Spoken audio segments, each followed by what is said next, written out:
have my bodyguard, my seat guard here. All right, welcome back from lunch, everyone. It is 1:30, this is the department head meeting, budget salary discussion. We asked you to come, I know this is late notice, we asked you to come and talk to us or listen to us for the most part today at a request from Mako Legal Counsel and HR Michelle Quigley. When we share with you what we have to, keep in mind that this is not bad news for the long-term, it's just short-term. And keep in mind also that we are a county team, we need to stick together. You guys know the element out there that wants to rip us apart, and frankly, I think that we need to stick together on the inside to at least have a strong core. That's going to be, the first thing is every single employee has the right by law to request more pay. And anyone can do that, even despite the outside forces that want to see county employees making, pittance. As well as your coworkers. The first people to come forward for a market adjustment open the door for others to come forward. So because you may not have been the first, doesn't mean that you're not going to at least be able to talk to us about that, present your case just like anyone else has. There's no guarantee of a yes, you need to make a case and have documentation for that. But let's not hold it against the first person who came forward because they opened the door for the rest of us. With that said, we had an employee also exercising their legal rights file a grievance against the union because of wage issues. You guys know that there's been some issues with the collective bargaining and the law and the discrepancy in pay that goes back about, 10, 12 years with the pay. Well, it's coming to a head and we're going to have to address it and fix it. So it's going to take us some time to do that, probably not a lot of time. We will be moving straight to the next step, and where that leads will be something we'll be working on the inside. It will be legal strategy, so it will not be open to public discussion. Nor will I reveal who the employee is. If you guys happen to know, don't hold it against him. He's exercising his legal rights, just like anyone else can do. And he's also, giving us the tool we need to get this fixed. So, with that said, again, it shouldn't take a long time, but the raises of 56 cents that were brought forward by the County Compensation Board are in the budget. Everybody's budget this year, except for one, can afford them and is putting surplus money away. So the raise is not at risk, but you're not going to get it as soon as we ratify the budget. So it's going to be postponed.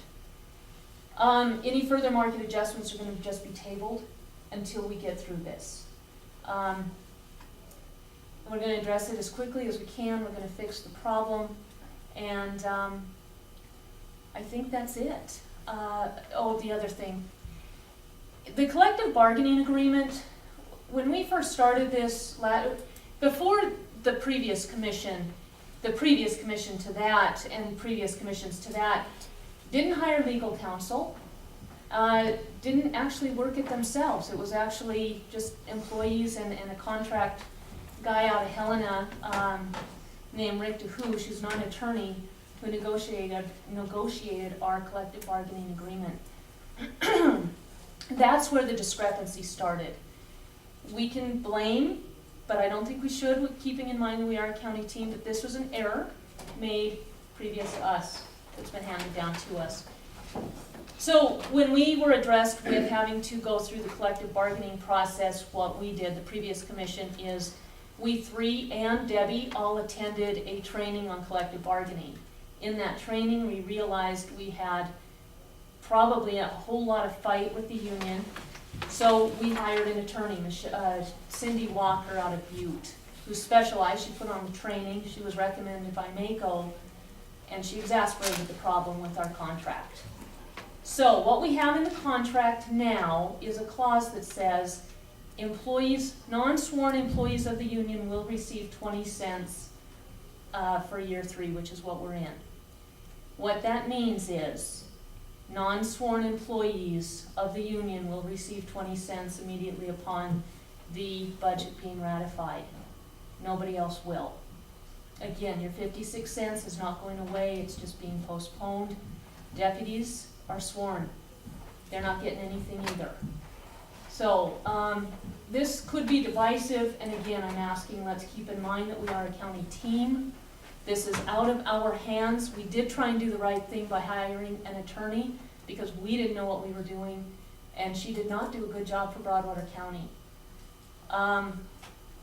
This is not something we had any information to know. None of us has law degrees and certainly no experience with collective bargaining. So for our part, I apologize on behalf of the commission. So with that, did I miss anything?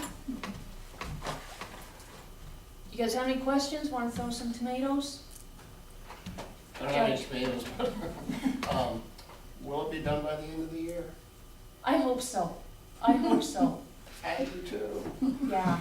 Why is the COLA increase tied to resolving that issue? Why is that Because delayed by? I have the collective bargaining with me, and Cindy, and frankly, I'm gonna draw Cindy out on this, because this was her job to protect the county, and frankly, she didn't do a good job of it at all. There's a paragraph right before the Me Too clause that says for years 2 and 3, and we're in year 3, of the current contract, the county agrees to increase wages of non-sworn personnel by 20 cents per hour. So we're bound by that. But if we give that 20 cents to deputies, or to any of you, or to any of us electeds, the union can grieve for another 20 cents. Now we've got just a cycle on top of a cycle. If we do the 56 cents, they can grieve that they not only get theirs, but another 56 cents. It's something that frankly the union missed last year. They could have gotten everybody's raises a couple times over. So it's another piece of this horrible contract that has us in a pickle that we need to address, and we won't be hiring Cindy again. And you discussed that with Michelle? Michelle and Mike. We had a conference call with Mike Saystad and Michelle Quiggery over this, and we're following their guidance on this. Again, we're not attorneys, we're certainly not experts with union, so we rely on experts to guide us, and hopefully they're guiding us better than we've been guided in the past. So, I know this is horrible news for everybody. Any more questions, comments, concerns? Obviously, any employee whose employment terminates before this goes through, but if the raise goes retroactive to July, they will still, like Judge Olson and myself, will still get the increase just whenever you guys get it worked out. Exactly. In the past, we've always gone retroactive to July 1. It's in the budgets, we can afford it. Revenue is going up for Broadwater County, we all know that if we have two eyes in our head, and can read numbers. So we've got the money, we just can't spend it yet, it's already built into the budgets. Yes, sir? So how does that affect the people that already come in and got their comparative market analysis adjustments upward? Does it affect them at all? They won't be getting their 56 cents until everybody else does. But they already got their other and they get to keep it? Yes, yes, Any others that were pending are tabled, she yes. said before you came in. Well, I'm gonna say so, I guess, Yes, absolutely, Okay. Linda. because I'm kind of in a quandary. I'm in the process of hiring another nurse, okay? And I don't know what wage I should even offer her. Do I offer her what I make, or do I offer her the market adjustment value, whatever? And if I do hire at the mark, then she can make $3 more than I can, and the other gal may have. What do I hire this gal at? We have it in our budgets. These, Misty and this gal will not be taking any of your tax cut dollars. They are on grants. I am your guys' liability.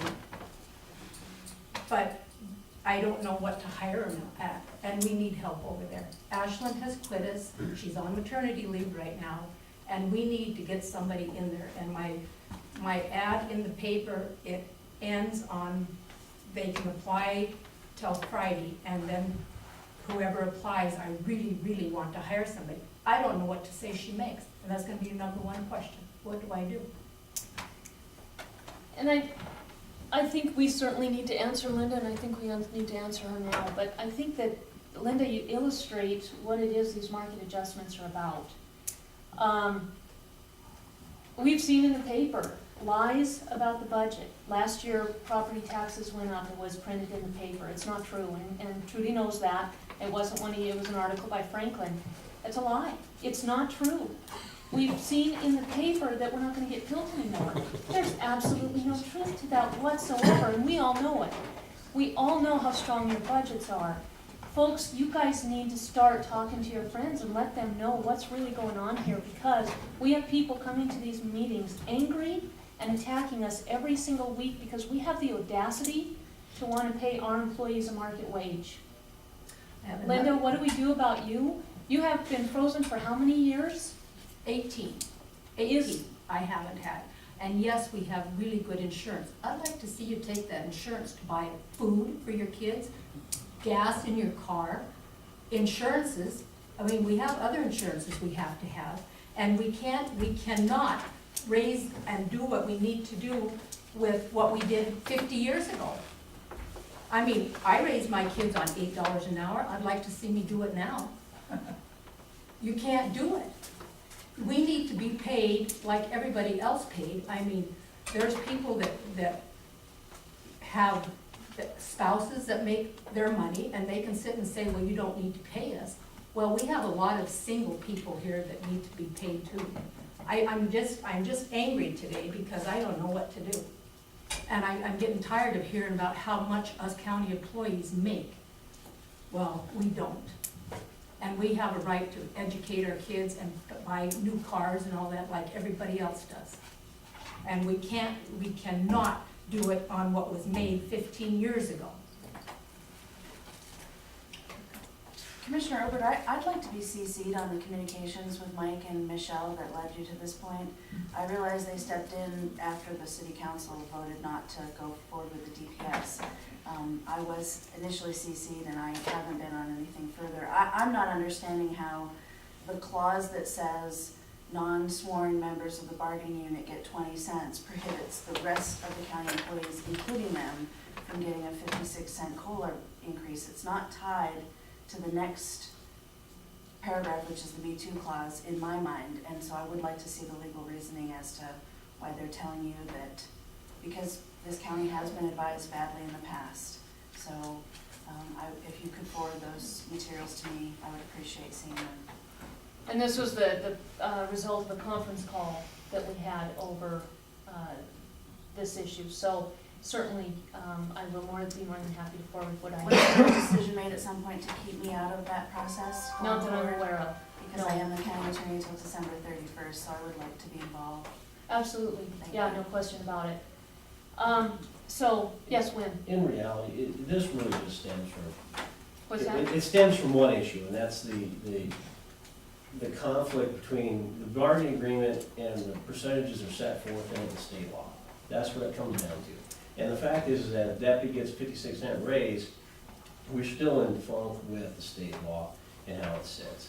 And that's really what the basis of this whole thing is. It's not the fact that anybody doesn't have the money or anything else, is that the pay scale for the sheriff's office, for the sworn side of the house, it's the deputy sheriff's, is been written illegally for many years. And that has never been rectified, even under the guidance of Cindy Walker.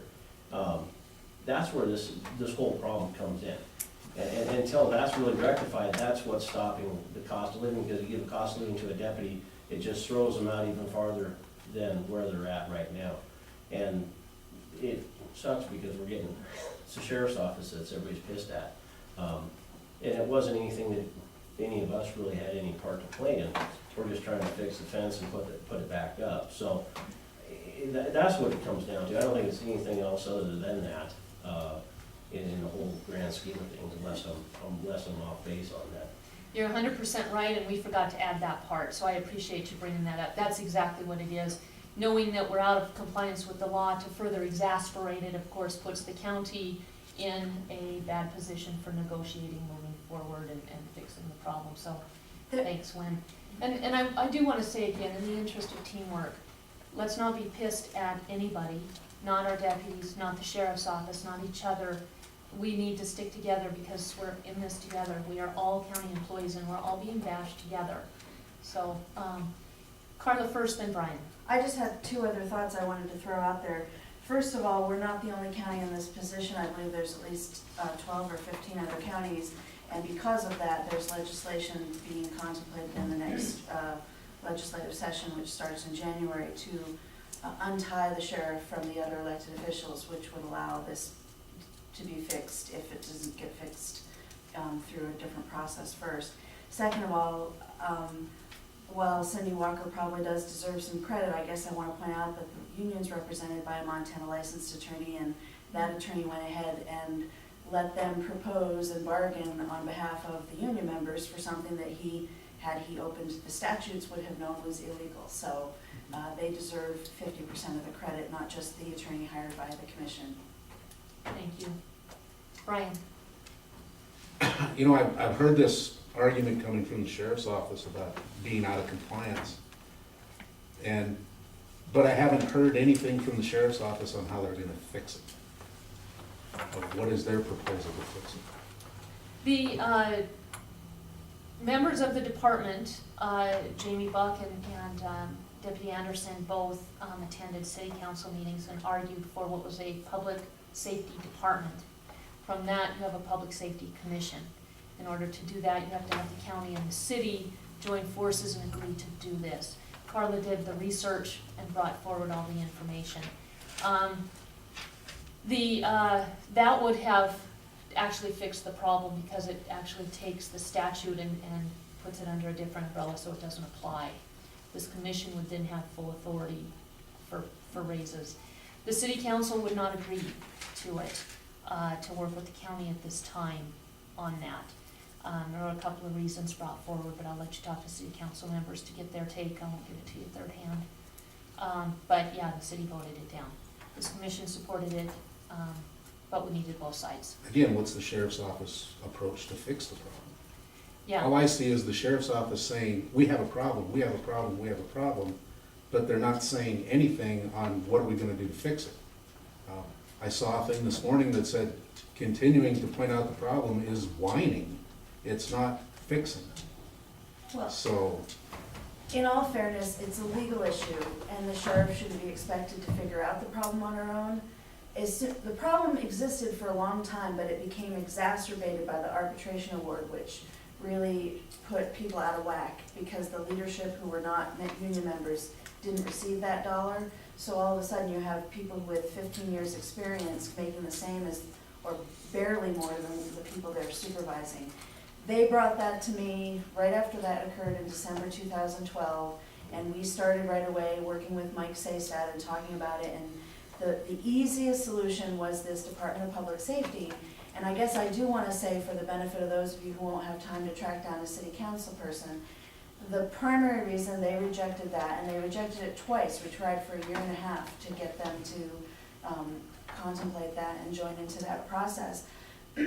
Once you have a Department of Public Safety, by law you have to have a Public Safety Commission, which is a citizen member, no elected officials, nobody who works for the department, nobody who works for the county or the city.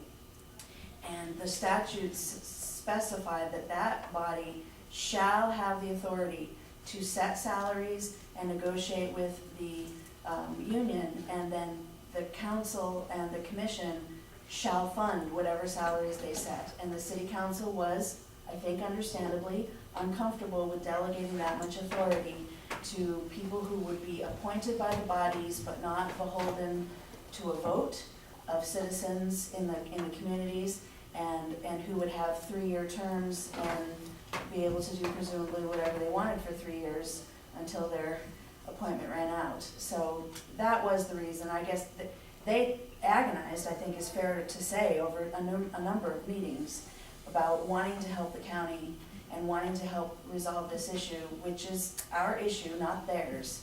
And ultimately, they put what they felt was the best interest of the citizens of the city of Townsend ahead of the county's problem. So now the county has to go about other ways of approaching fixing it. And this legislation again, if that passes, would be a huge step. In the meantime, you just go forward with a grievance and take it through arbitration and possibly up to the district court. So, you know, it's just a process, and it's not a very quick process, which is frustrating for everybody, but we have to follow it because we can't in the meantime say, well, let's just change everybody's salaries and break the law in a different way. You know, now that we're breaking it, we need to, you know, find a way to adhere to it rather than just make people happy. So it's been a very frustrating situation for everybody, and I don't blame the sheriff for not coming up with a solution because it is a complex issue. So we have not forgotten about you guys, we will not forget about you guys, but they are gonna be, the raises are gonna be delayed. So, any questions, any How further long? comments? How long? I don't know. I don't even know that I can venture a guess. That's probably a very dangerous thing to do. It depends on so many little pieces of the puzzle, and I'm not sure what parts of it I'm privy to talk about, because it is legal strategy, so. So we've just added a savings plan to our package. Yes, you have. Oh, you're welcome for that. Just kidding. Yeah, it is, that's what it is. You guys know it's coming, but we can't give it to you yet. Sorry, when it does come, you will get a nice check. It'll be big. Well, and the other thing is, the sheriff's wage is tied in with the rest of the elected officials.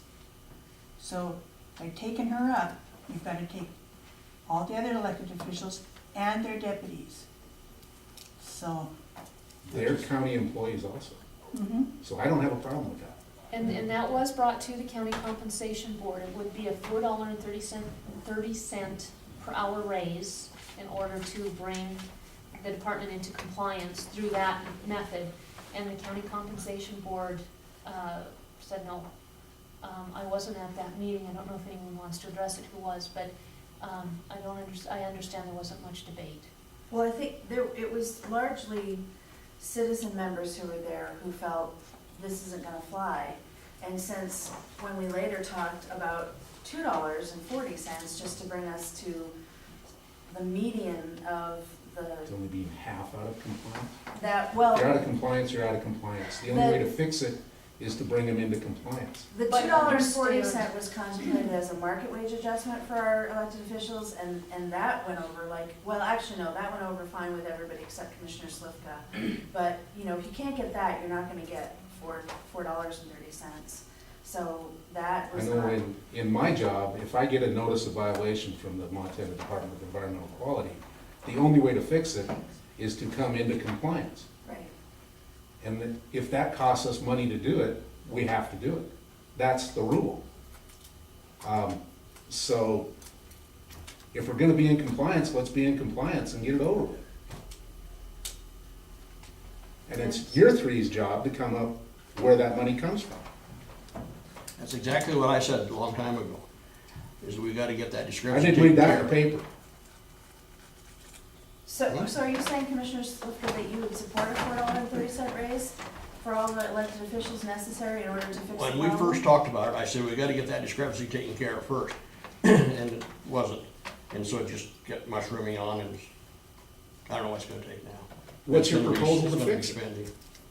Well, and if I can interject, and part of this, this is, we have conversations, I know commissioners have conversations with Mako, so do the sheriffs. And we spend a lot of time discussing this particular issue. Because what it is, it's decoupling of the deputies from the sheriff, not the sheriff from elected officials.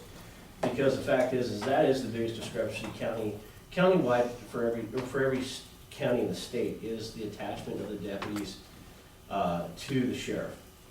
Everybody's got a deputy, other elected officials have deputies. Unfortunately, the sheriff has anywhere from 2 to, Yellowstone County, I believe, has 78.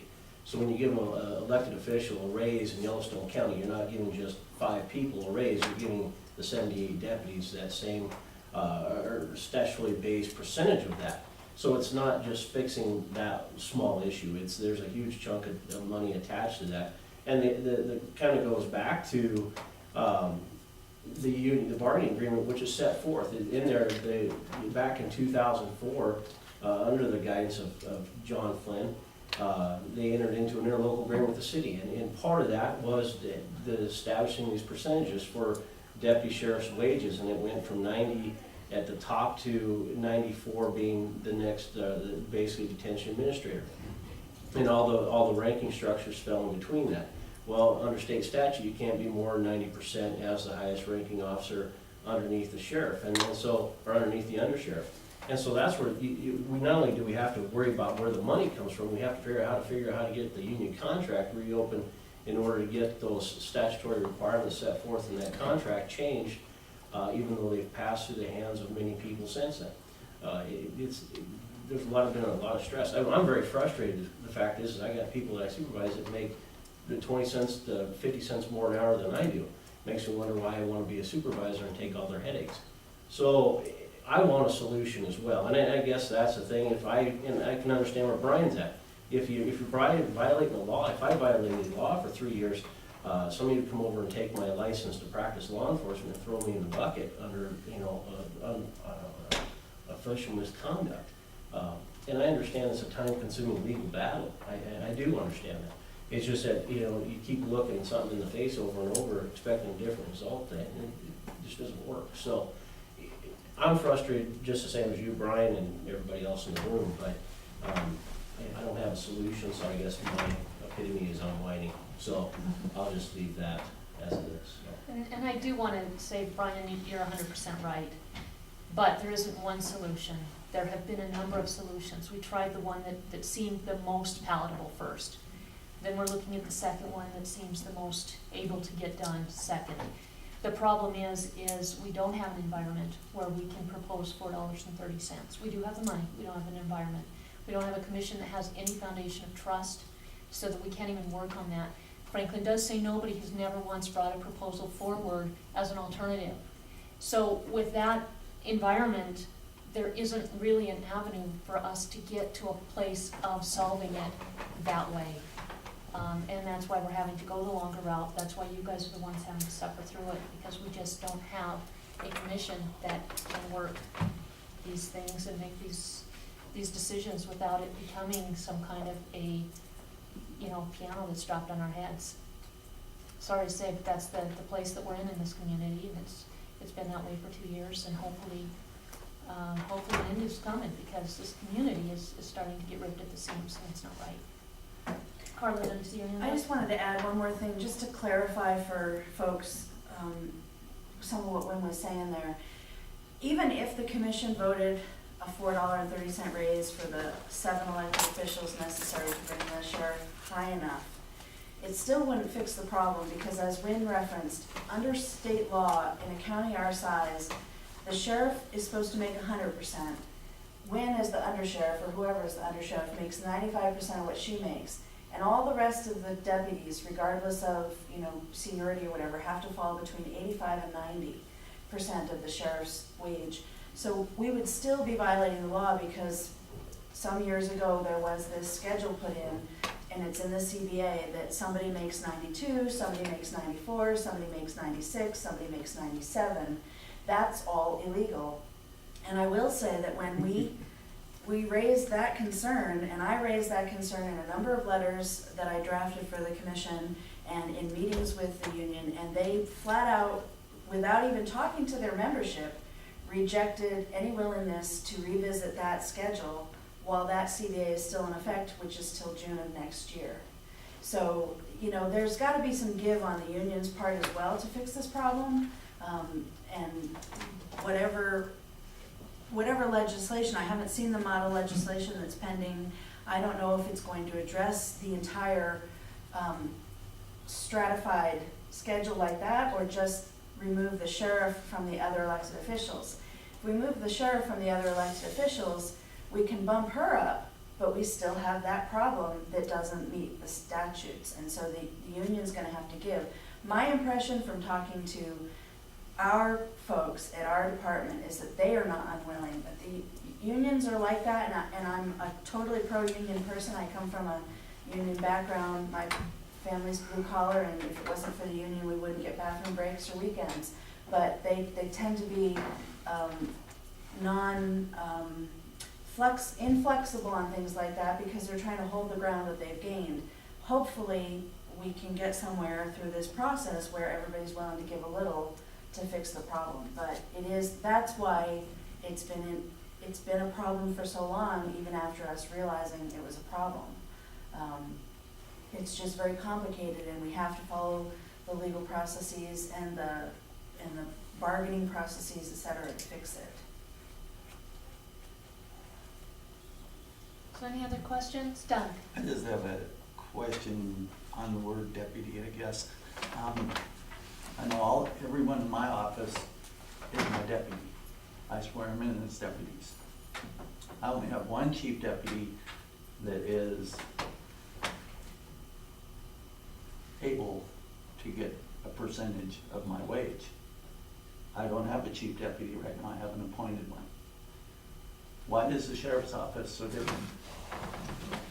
They've been called deputies since maybe RFB and Barney Fife. That's a terminology, they're a deputy. Does that mean they're able to get a percentage of the sheriff's wage? Why is there not a chief deputy under the sheriff?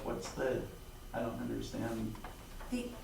I could show you the statute if you'd like to see the statute that governs this, but a chief deputy in a sheriff's office is the undersheriff. That's the chief deputy. And then all the other deputies, whether they're sergeants or captains or whatever, they fall into deputy. And the way that statute is set up, and apparently this is I don't know how much of it they're looking at in the new legislative session, but it depends on the size of your county, what your pay scale has to be.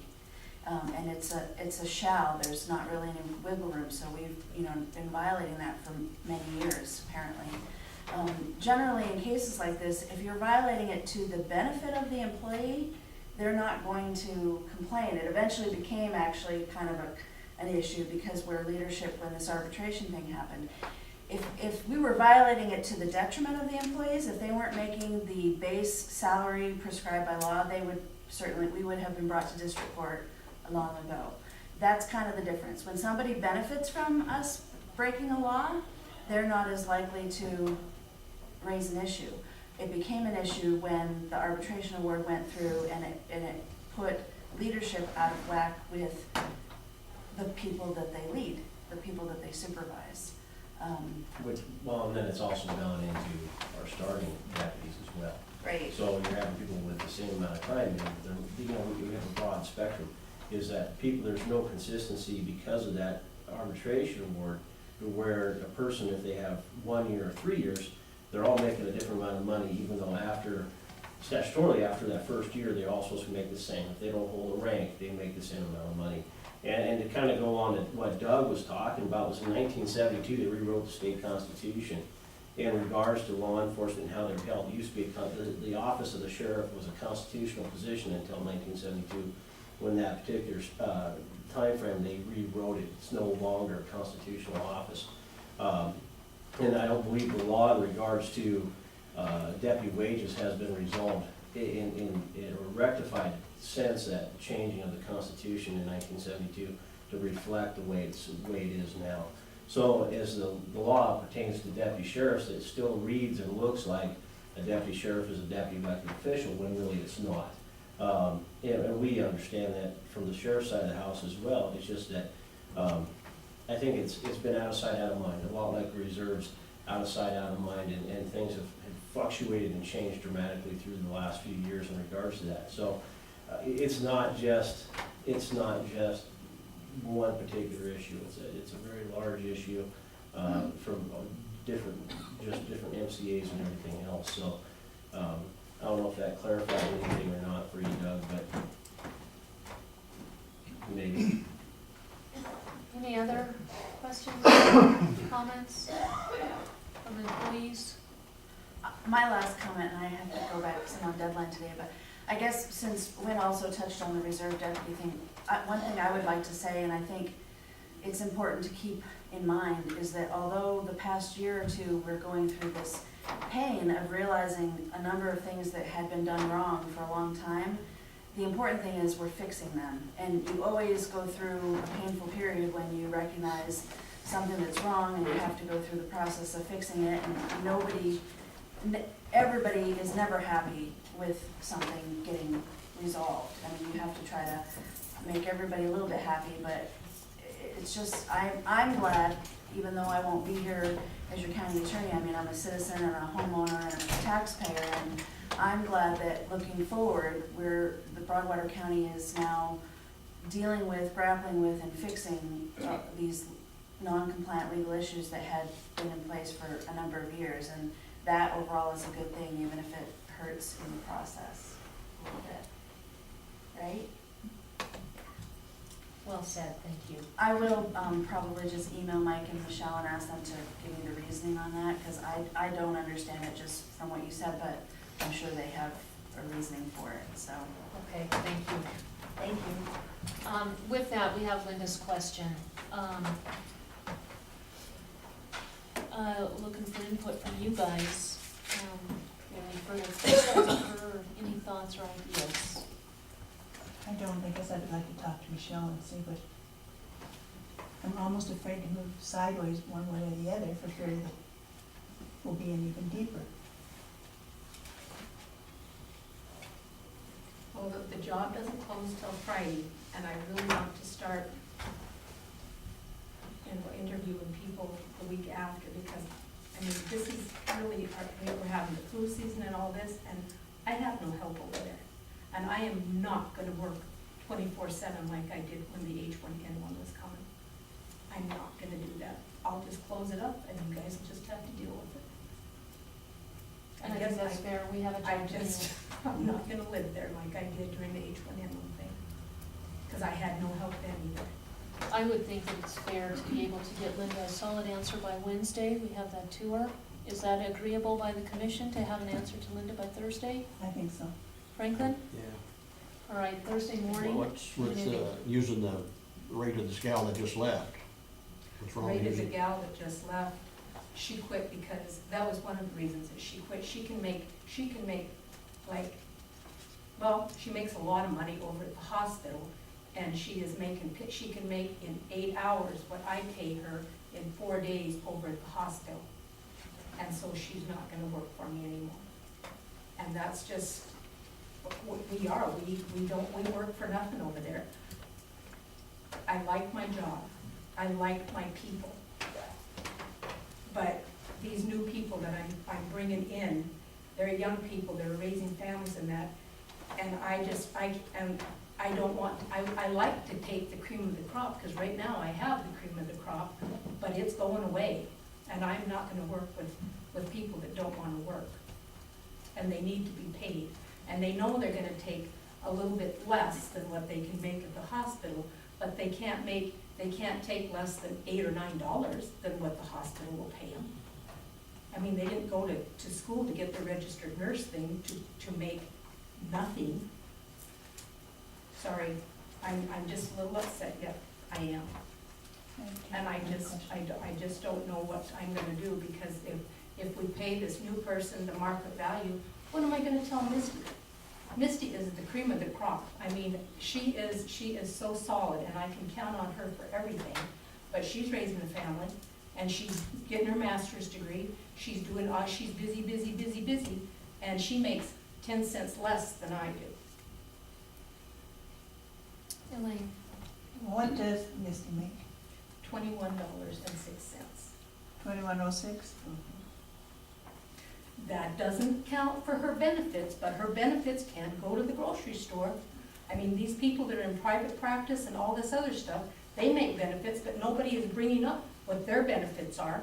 I mean, the people that make at the post office, I know they make $27, $28 an hour. We're not counting their benefits, so I know this because my sister works for the post office. And I know that they make really, but we're not talking about the benefits they make there. What do you make, Linda? I make, 10 cents more than Misty. Okay, 2116. Yeah. And it's been coming up.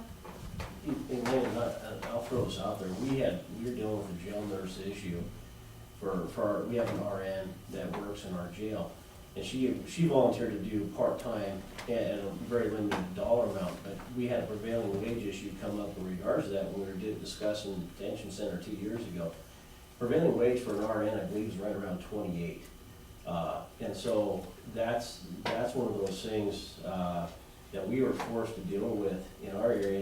And luckily, our nurse said, you know what, if you can bump me up a little bit, I'll be content. But she didn't push the prevailing wage issue with us, even though she had every right in the world to do so. So it is up there substantially for RNs, and I just wanted to throw that out there as from what I know, from what we've dealt with on our side, so. Thanks, man. I know in White Sulphur Springs is a poor county, poorer than here. And the gal over there was making $25 an hour. She quit because she can go to the hospital and make nothing. And I do have to tell you, Broadwater County is not a poor county. We are a frugal county. I think we used to be. But when you look at the business investment going on in this county, it'll blow your socks off. We haven't seen it on the tax rolls hit yet. But when we do, it will solidify the fact that we are not a poor county. And all you have to do is look at the business environment we have. Look at what you have to do is open your eyes, and you can see that we have revenue coming in. We are healthy economically. We're not rich. Oh, we're not We're in gonna the be. middle of the road. Right, we're not poor, But county frugal. employees shouldn't be taking it in the boot. They need to be making what other people in the county are making. Well, and the extension of that is our citizens cannot be taking it in the boot. They deserve qualified services offered by professionals, and frankly, that's you guys. You are professionals, and we need to treat you like professionals. We need to pay you what you're worth, and we need to do that with a proud team heading that up, and to help the citizens to understand, you guys aren't just country bumpkins, you guys are professionals. A lot of the citizens do know that, it's just they're not as loud as the ones that don't. And I normally don't say anything. I'm kind of in a quandary right now, and I don't know what to do about it. You brought up Because an important issue. We give the new nurse this, what do I tell Misty? I do not want to lose Misty. You guys don't know what an asset she is. We can tell from your reaction. So bear with us, you guys, we're gonna do what we can for you, it's just gonna take some time.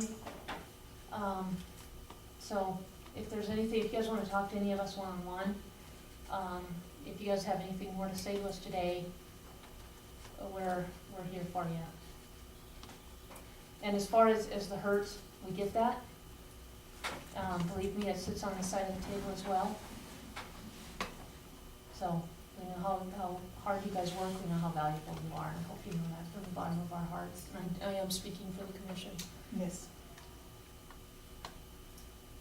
so, Thank you. I'm sorry about this.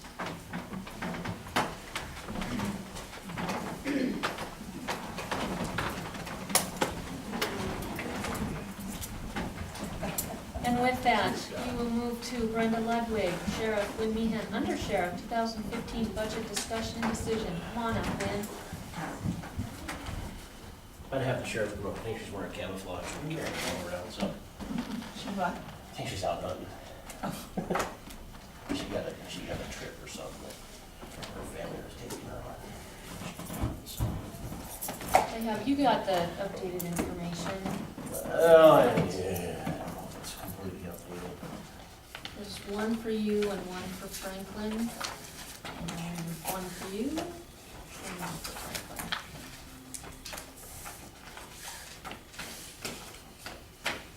I've looked at so many of these, I don't remember which one was actually the most current one, but You know, the one that we have, if it helps win, is the one with the expenditures, the top line under under total is 750,302.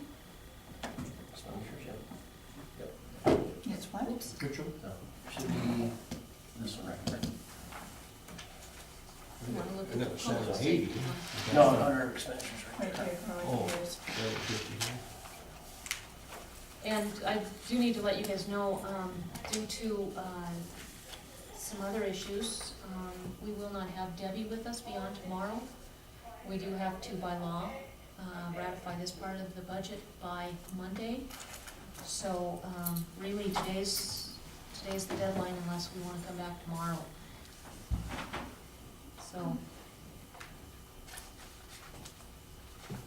So I guess, Wynn, I'll just hand it over to you.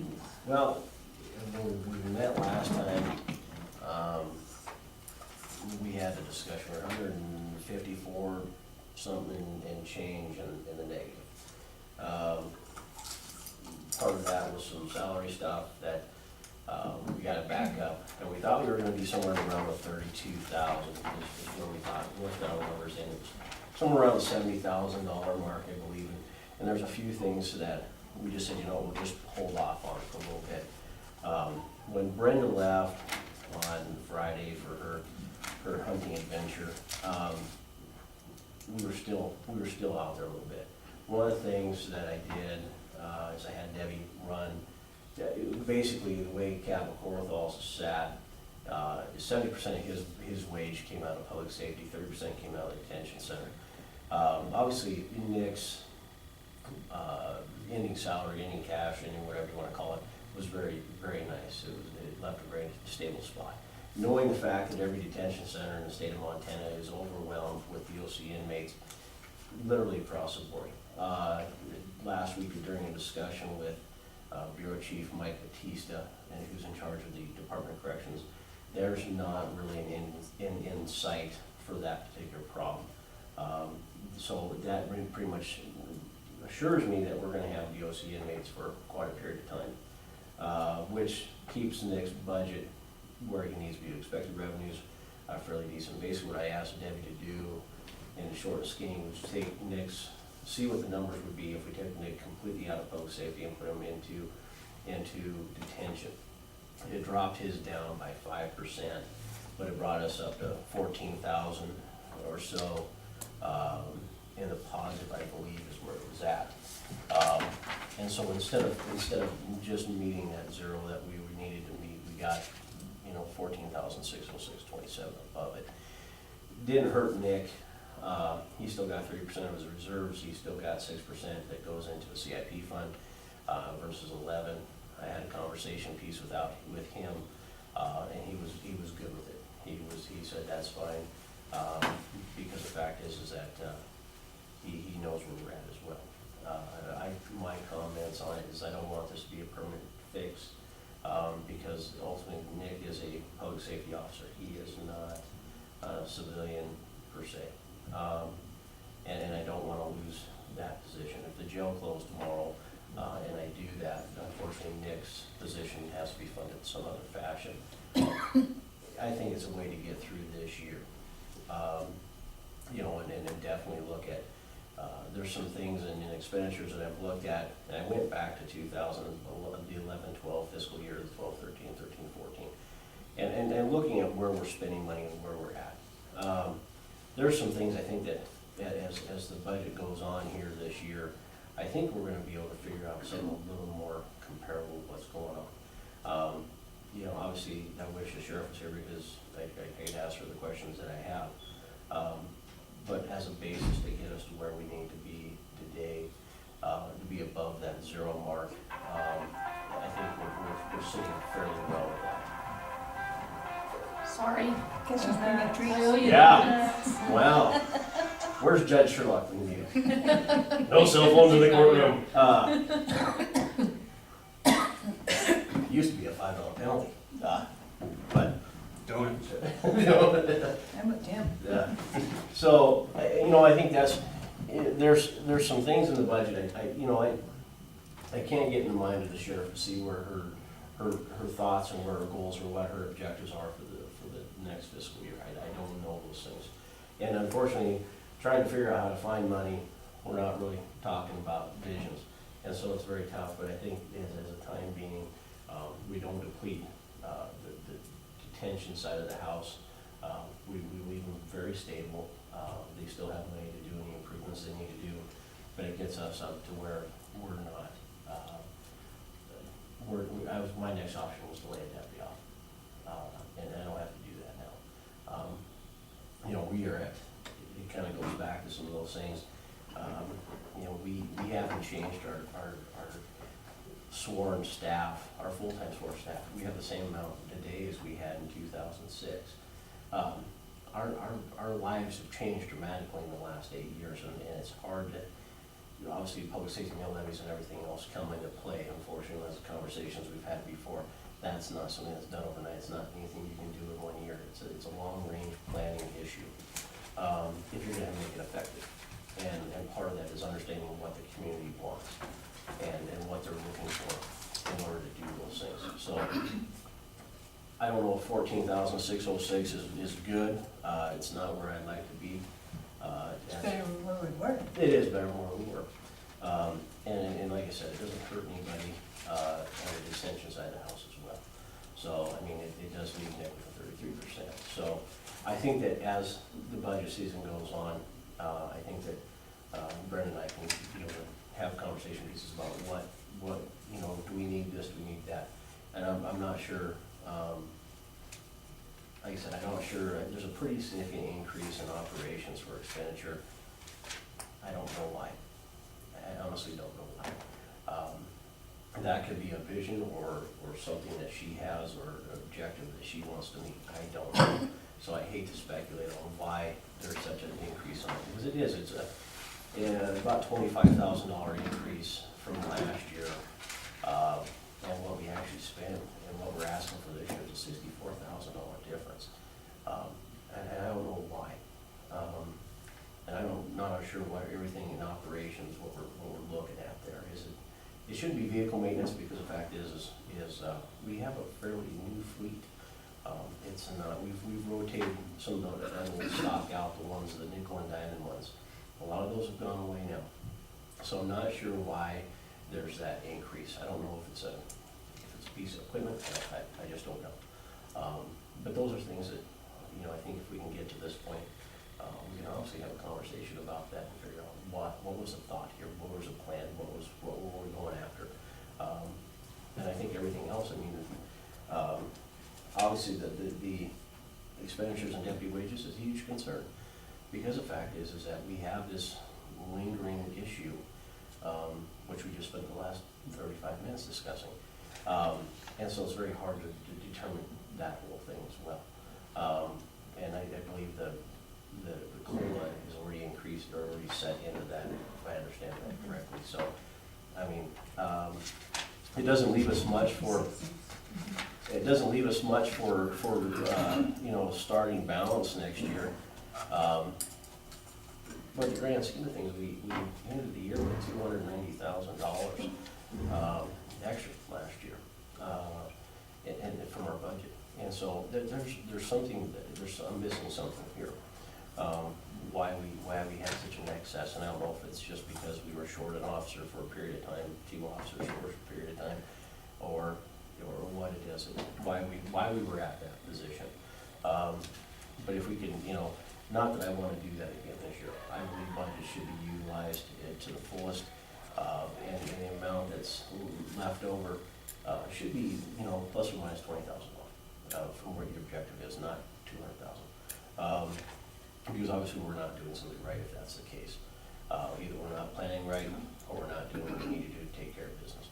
So one way or the other, we just need to figure it out, and it just sits down to Brenda and I closing the door and turning the phones off, and having a discussion about where things need to go and where it needs to happen.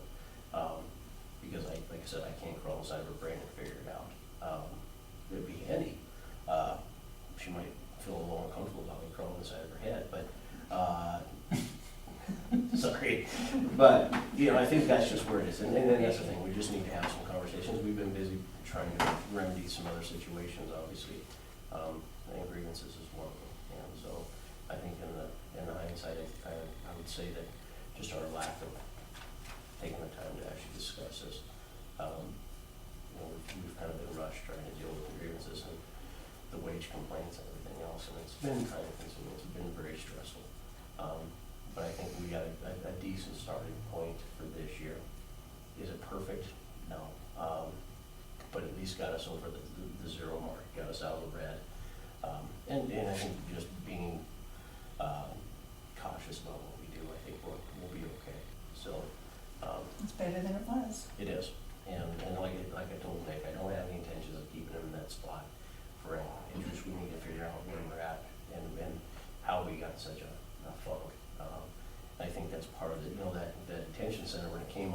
2005, we had a very small amount of staff.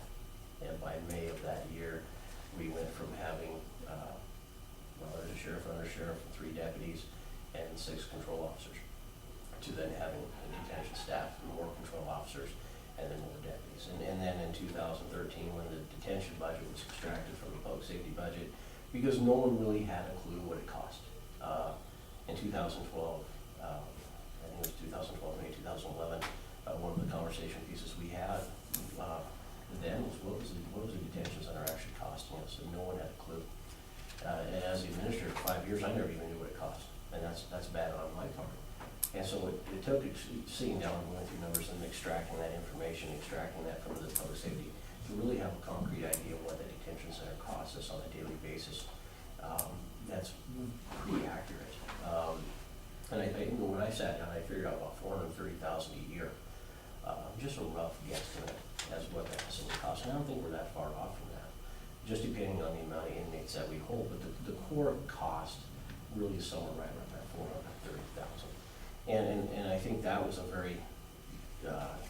very stressful situation, because we had to do that.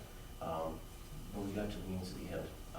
Detention is very important. It's obviously, if we all look on the news, the crime rate's not going down. It's getting worse and worse and worse, and we need a place to put people who just can't play in society well. And that's what the detention center's for. So I think we just keep going down this road, and we just keep working with it, having that open line of communication, working together as a team instead of opposites, and trying to fill everybody's wishes. I think we'll have a better start next year. That's what I'm hoping for. So I don't want to get in the same bind as we were this year by any means. So, and as Nick's going to do what Nick's going to do, and at some point I would like to bring him back though, and put him back. I don't like splitting hairs. Either your public safety or your detention. I don't like splitting the middle of the pie. Somebody put their feet in concrete and make a decision, is how I feel about that. So, I'm open to any questions. Well, and Nick should be better off this year because the food in, that's gonna be a bigger savings than Yep. you got the months before. Yep. And I don't know what those costs are, and Nick was gonna be here today. Unfortunately, he's having a procedure done, and he says, I gotta go get it done. He's still suffering from a broken back. He's functional, but then there's times where he gets some headaches that you feel bad for him when you look at him.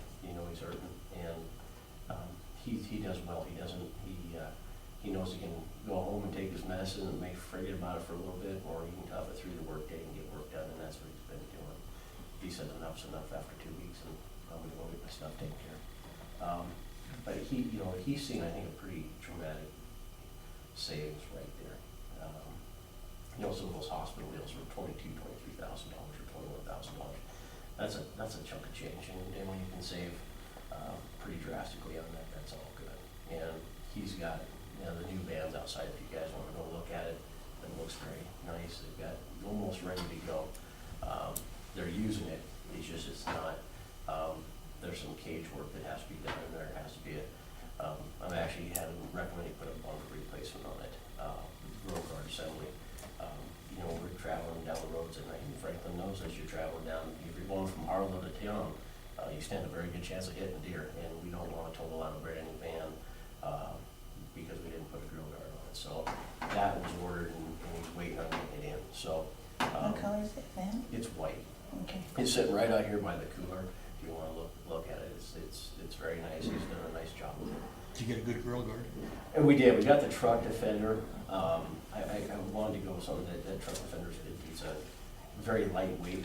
It's the same ones Watsons are running, so it doesn't tear out the front end. You get that 700-pound grill guard on it versus something that's really light. I can pick up the grill, but it's a grill guard and bumper replacement one, and I can pick it up by myself.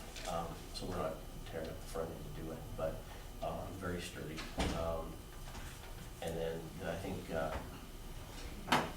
he talked to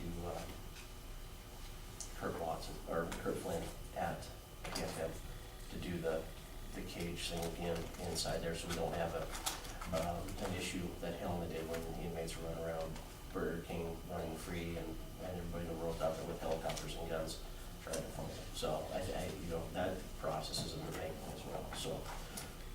But, anything else? No, I do Concerns? think that this is good for now. Mhm. I don't think it's good for the year. I think if we can get together at the 6-month mark and start those monthly meetings, and then see what it is that your goals are. At conference, Department of Commerce was there talking about some of the grants. They have a grant for sheriff's vehicles. Well, you know what, maybe that's a really good way to go, because if we can get grants, then that saves our taxpayers money.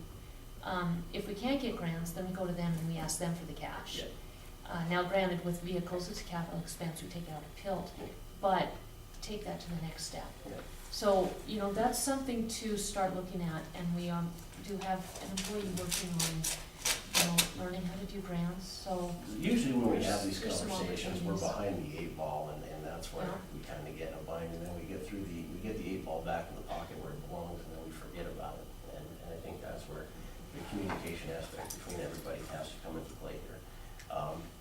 Is that, you know, we have on a daily basis, I'm either dealing with search and rescue, horses, my staff, the detention center, or just plain old law enforcement. And so if you can tell me one thing, and if I don't have a constant reminder of it, I will probably not address it again, outside of it. So, I think having regular communications is gonna benefit. Just, we're the redhead stepchild of county government. The sheriff's office is, it's not just us, it's every sheriff's office in the state. Every commissioner has an issue with their sheriff. I don't know a commissioner who doesn't have an issue with their sheriff at some point.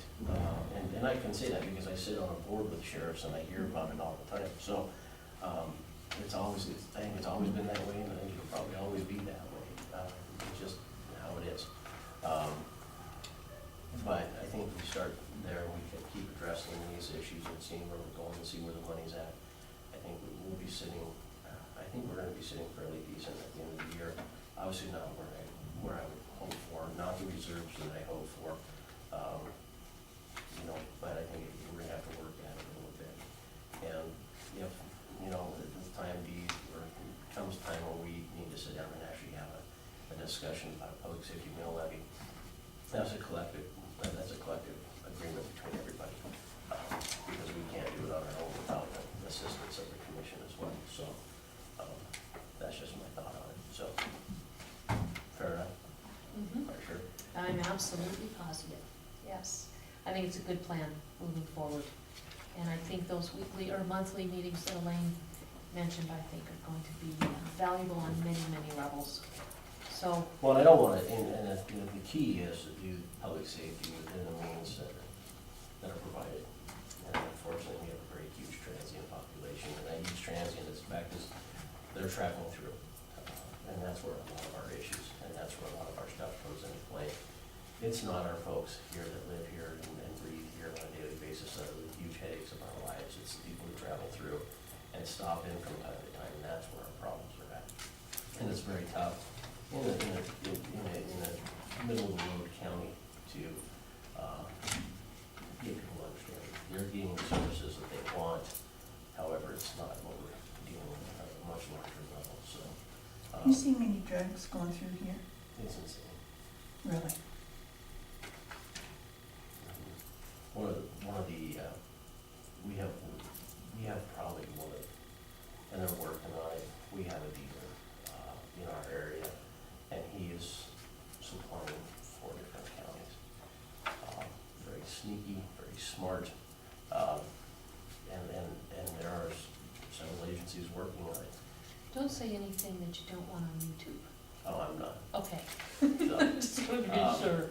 It's just, we have a lot of, I'll use Peter Solberger and Mark Colkin, the folks that had the shooting back in 2004, that ended up with 880 plants, or 780 plants out of that one, and a mushroom grow and a cactus grow, and a hash making machine and things of that nature. They didn't do business here, and they lived here, they cultivated here, they manufactured here, they didn't do business here, and they went on for ever and ever and ever and ever, 4 years, if I remember correctly, out of that particular case. base, and they probably made somewhere around about $4 or $5 million in that 4 years, growing their marijuana and selling it outside of the county.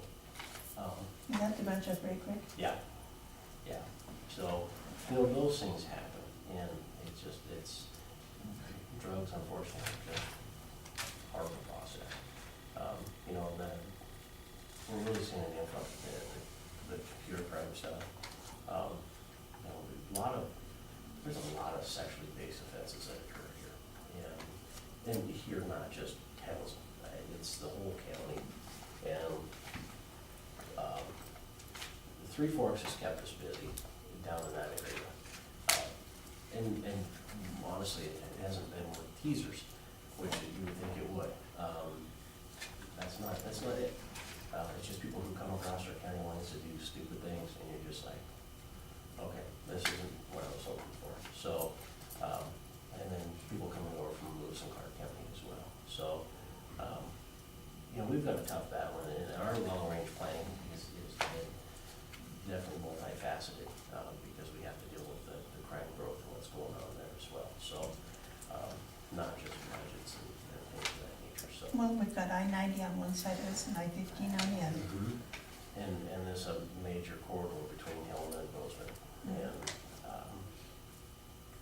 you know, Deputy Wenzel's done an amazing job, and, he's really brought a few people in here lately that, it's good to see. It's good to see he's taken, he does a lot of, when he was in Jefferson County, he did a lot of interdiction work, and he's brought that with him since he's been back. And he's been getting quite a few drug-related offenses, which has been good to see. You know, a lot of people out there using it, and from all different things. So, it'll be interesting. Prescription drugs really strong. One of the first ones. So, you know, meth is coming back terribly, but prescription pills is still one of the major concerns. Marijuana, you know, that's it got to the point now where it's like dealing with a kid who's smoking at 17. Yeah, he's almost 18. Yeah, you gotta deal with it, but you're not putting much emphasis on trying to enforce it. You know, marijuana, the guys come across it, it's just, you get a card for it, you go to Colorado and buy it. I mean, Washington, what have you, all these states that legalize it have definitely made our lives interesting. So, the guys have been writing it and putting people in jail for it, but, prescription pills and meth and coke and heroin, you know, we had a gal in district court here 3 weeks ago, and one of her issues was, China white heroin. I've never even known anybody in Montana to use China white heroin. But she was What is that? it's a high dollar heroin. I mean, it's, I think, a few $150 a gram. It's not cheap. And a gram is equivalent to a sugar packet that you get in restaurants. So imagine dumping out $250 for that. And, you know, we've seen the black tar heroin, which is not as defined, it's dangerous stuff, but that's where, we've seen that, we've had that for a long time. But when you start getting the high dollar other stuff in there, the Bakken doesn't help us as well. Even though we're far enough away from it, we get the transient population through as well, back and forth, and hence why the Highway Patrol started canining it. Try to interdict some of that stuff before it got to the Bakken. And as the drugs are going that way, and money's coming back this way, and we'll take you going off the street with a smile on our face. So, it's always nice when the cartels don't get the money, makes you feel good about yourself. You know, but the oil field has definitely changed our culture in Montana, it's true, so. Not just the eastern side of the state, so. The ripples are hitting everybody.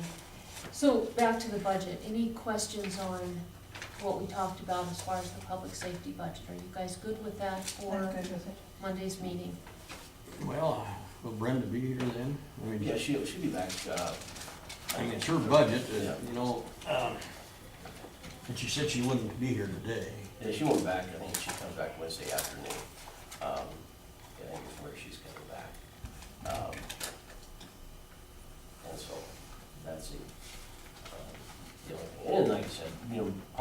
wage came out of detention, part of it came out of public safety. And the only other thing, I guess, in regards to that is, we can take money off of the CIP as well.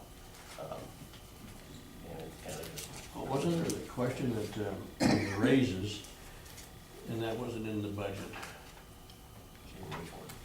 in public safety, wasn't there something that, I Well, think she mentioned? well, no, and that kind of goes back to that earlier conversation there, is the 56 cents is in it, but the discrepancies within how the statute and the, or the CBA, that's not in it. And I don't know how you figure that out. I don't know how you budget for that. You can't. Because it's an unknown, an extreme unknown. Because the fact and reality in my mind is that, if it goes to, I think the grievance process set forth was a 2-on-2, and I think that was waived, or some of the discussion about waiving that and going into arbitration. And I'll be honest with you, putting a lot of faith into any sort of judicial system anymore in my mind is really a shot in the dark. Because the judges in Montana have really done some off-the-wall things that doesn't seem to make a lot of sense. And so, in reality is, and I think this is gonna be a long process. We're trying to get the statutory requirements figured out and how it's gonna be handled. I don't think it can be, and I don't think it will be anything that moves very hasty. I think now everybody, including the union, is probably walking on eggshells, because the fact is if we go one way or the other, what's gonna happen? Because of legal advice, and since I've been a supervisor since 2003, and I remember the 2004 agreement where it changed with the city council, and the interlocal agreement where they used part of that, the city funded $1 or something like that to get wages up for the deputies, because we were struggling trying to find qualified people to apply. And it kind of went in as one of those one-time deals, and it never changed, but then they got into a local agreement where they changed the percentage basis for those things. And the part of the thought process, and if I remember correctly, was that since it was an interlocal agreement, it could be done that way, and that with that 90 to 94%, right, wrong, or indifferent, no one knew back then, and it seemed nobody had an issue with it until here in the last couple of years. It's become a huge issue. I remember the conversations with Cindy Walker and everybody else, and the information provided from her and the other attorney and the union. Everybody said we were fine, and that's how they felt about it. And no one wanted to argue or contend that it was illegal or it was against state statute. And now we're in the boat we're in, and I don't know how we fix it. And there's no way. I don't think there's a way to I don't think you can honestly put it into a budget line item, because who really knows what the defining mark would be? Right, and that's why we keep a reserve of PILT, so that we can address those unforeseen circumstances. And that's where that would come out. It wouldn't be fair to you guys to try and put it in your budget. No, because in the grand scheme of things, we're talking about 240, we're talking about 430, we're talking all sorts of things. Retro pay in regards to so many things. There's so many variables in that whole issue. And I just don't see how you could put a number on it. You'd have to have a starting number of what it was gonna be, to then focus your efforts into how to define it into a number that was plausible to put it within a budgetary item. And I'll be honest with you, I'd be surprised. It's been 2 years, whatever it's been, 3 years. It hasn't been resolved yet. I don't expect it to be resolved by the end of the fiscal year again. So, not to sound optimistic, or Right. pessimistic, I guess. But it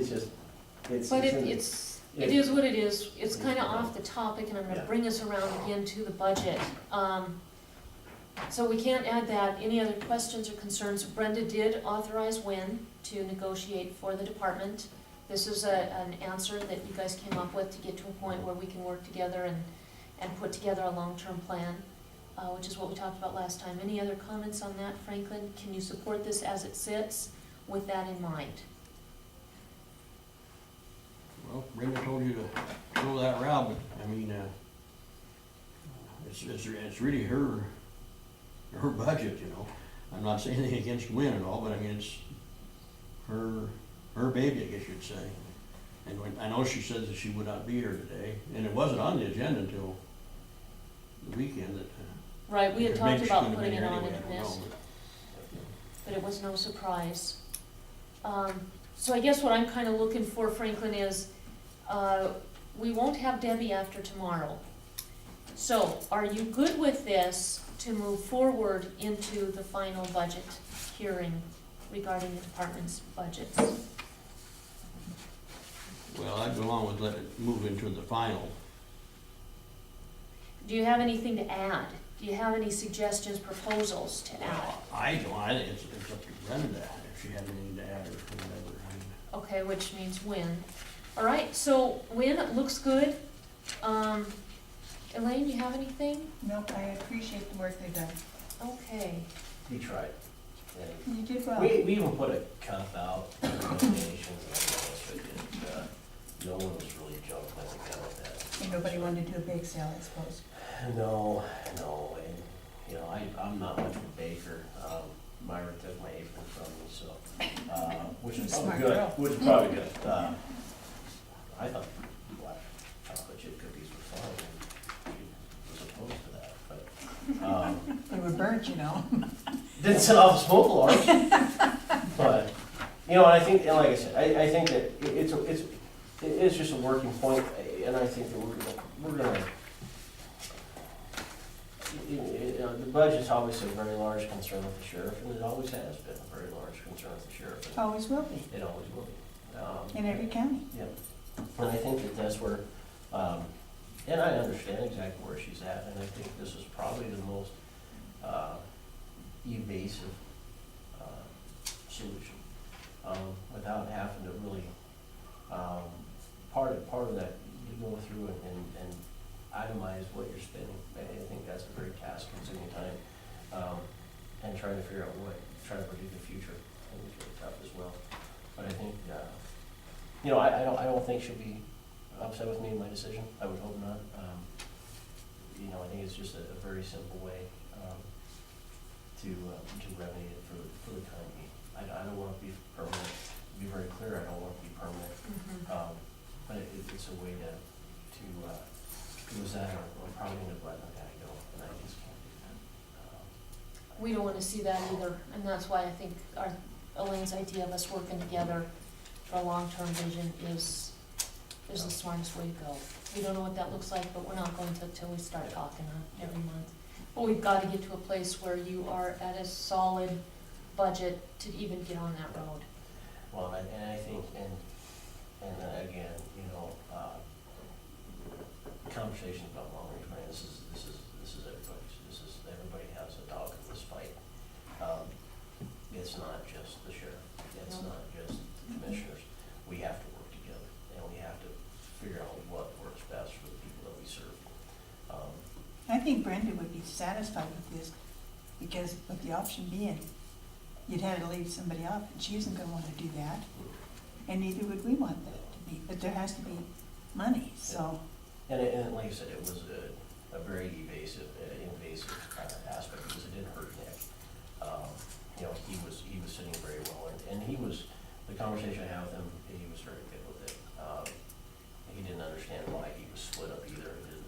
90% of his time, 95% of his time is as detention, and that's where he spends his efforts. And he's done some great things within the detention center this year. He's really done the job that I asked him to do, and he's done it well. And so he was good with it, and I think that you know, we do have to have conversations about how to move forward and deal with the issues that are rising at an alarming rate, and you know, detectives and civil officers and things of that nature. So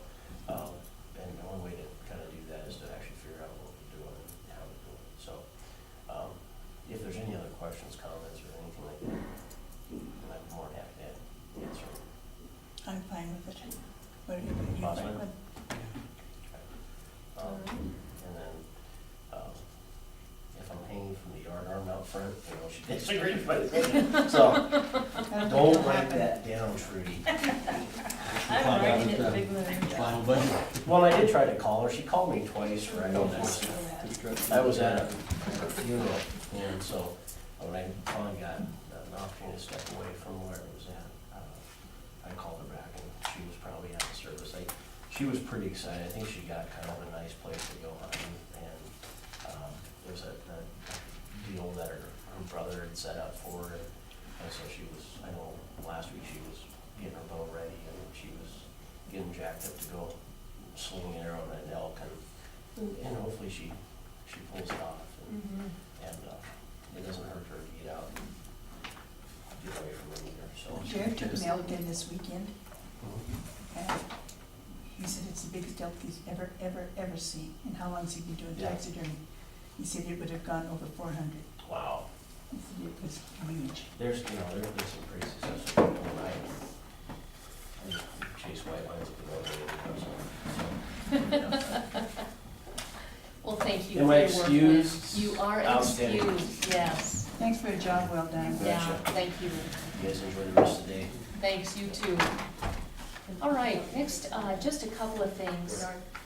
This is an extension of the Deep Creek grant from Sean, and it just needs to be signed. It's just a general extension, so. But I do think for the sake of the minutes, we should probably have a vote. So moved. Extension of time, is that what this is? Mhm. And that was in an email sent to all of us from Sean.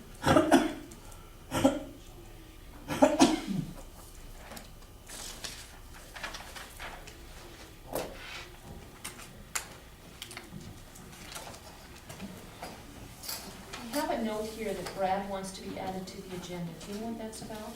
Who does? Brad from this morning? Brad. Yeah. Brad Campbell. Oh, Did he want to be added to the agenda next week? Okay. I have no idea.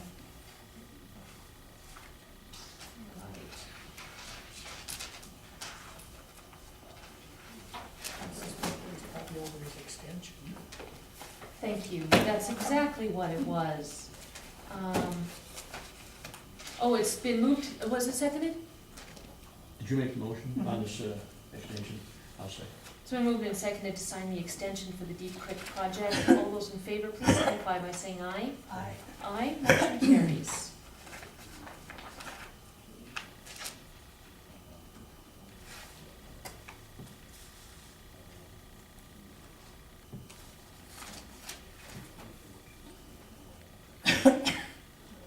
Pardon me.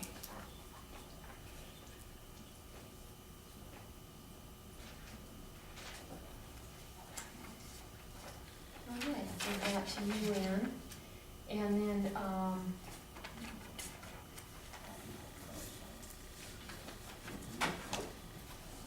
okay, so for the budget, just a last review. Debbie went through and put at the bottom of the road fund, it says 210,734 is over 33% reserves and will be allocated to Object 940 or CIP funds. Anything over 33% by law has to go somewhere else. We can't have more than 33% in reserves. So she's done that with every single fund that has reserves, or excuse me, over the 33% reserves. Fair is at 20%, airport is at 15%. We talked about those, we saw that there wasn't much in the revenue lines, and seemed to be high on expenditures, so we were gonna monitor those. So were there any questions you guys wanted to discuss or look at before our hearing on Monday? Again, Debbie's only here tomorrow. So really, we're essentially done in order to meet the legal requirements. I don't have any. Franklin, so you're looking, if you come up with one, and you can see they look pretty darn good. Detention, still looks really strong. Museum, You know, I just have to say hats off to Nick.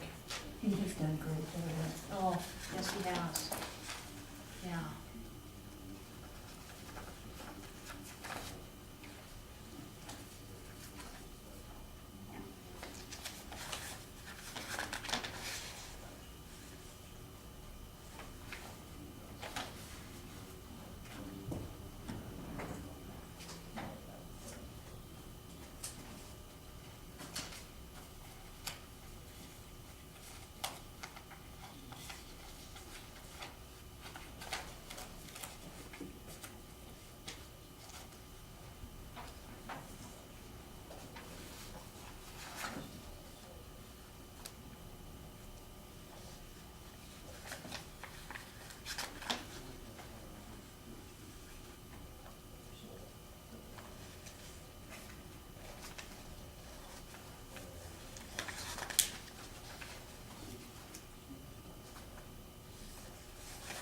And what did 360 office supplies used to be called? All, Oh, yeah. all office supply. I knew that on the tip of my tongue, but that's as far as I could get.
We need to figure out what, just tell Linda Campbell.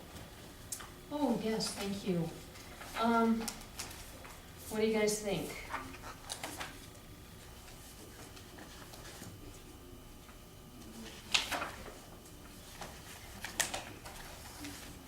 Any opinions, any thoughts?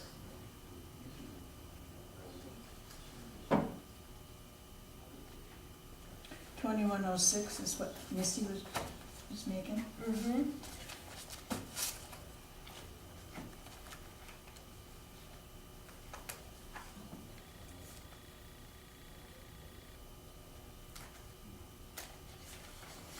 What about $20 or $19 and in 6 months go up? After a probationary period go up, now we'd have to specify by how much, because 50 cents is the customary. If we deviate from that, we need to justify it. Linda's arguments are, we're already $3 shy of what just the market is for somebody starting. What does that do to her and Misty when that's, well, no, it's $3 more than where they're at, is just the starting salary for somebody who's got no experience. Do we want to find somebody who has experience, or do we want to be looking, for somebody just fresh out of college, and see if they come here? Those are her issues. That's kind of Linda's call there, I would say. But she's looking to us for some But I mean, on guidance. the wage part, but I mean, if she wanted somebody more experienced, or she wanted, It's, say, a college or something.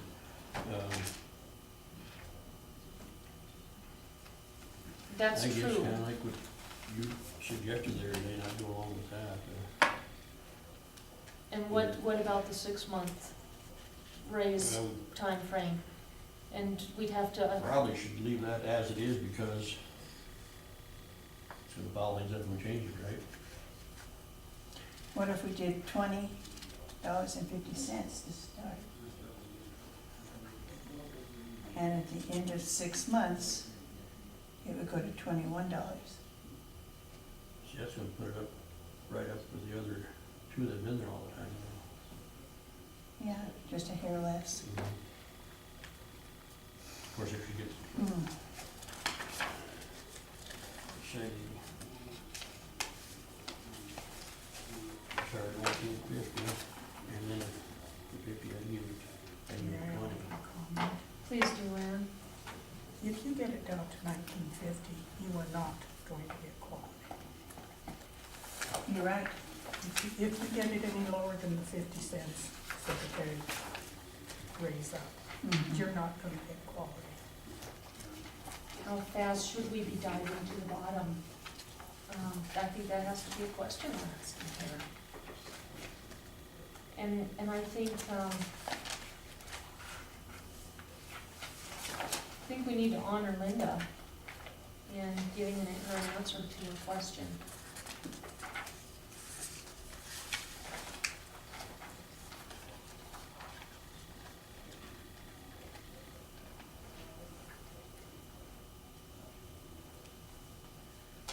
If we went to 21, then we hope that the 56 cents kicks in.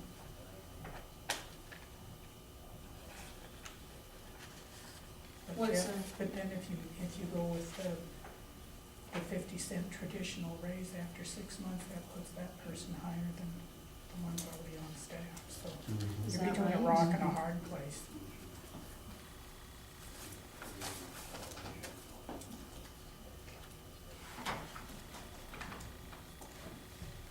Let's see, we do with that 1950 or 50 cents, that puts it 20, then just closer to, and we still under. I'm afraid at 20 that we're not gonna get anybody. That's top quality, I guess.